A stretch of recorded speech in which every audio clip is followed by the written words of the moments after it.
जब से भाई का पुराने भाई का लड़का बोले ठेंगे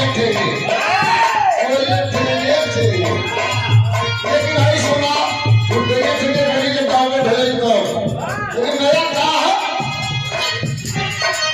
अरे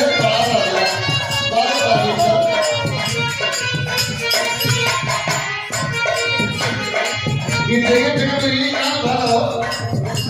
हो गया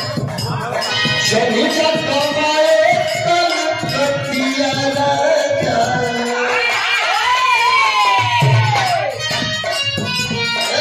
आज शनि जब कमाए कल कटिया राजा मारी समझिया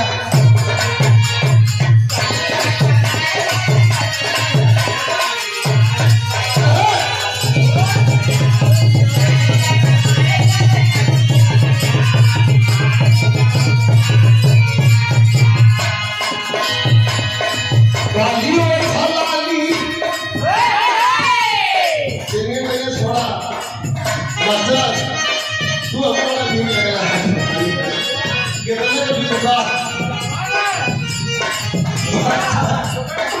गालियों छलाली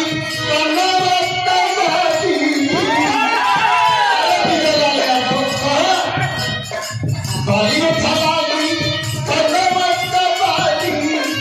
नकिया करूंगी नकिया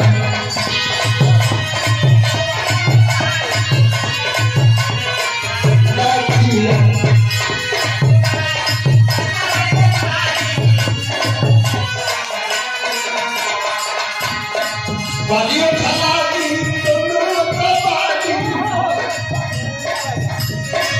ना किया करे ना किया आयो बढ़ा कमाए ना किया राजा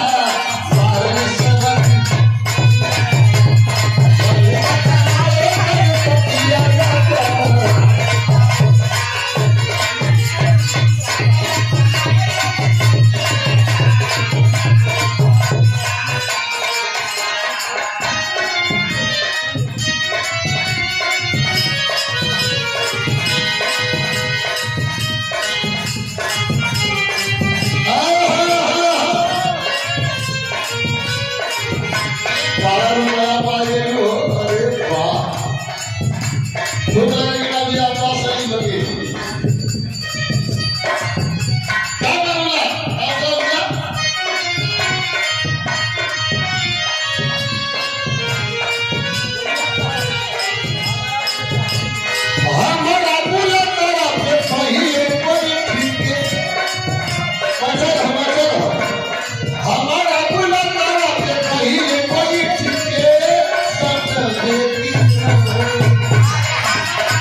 We're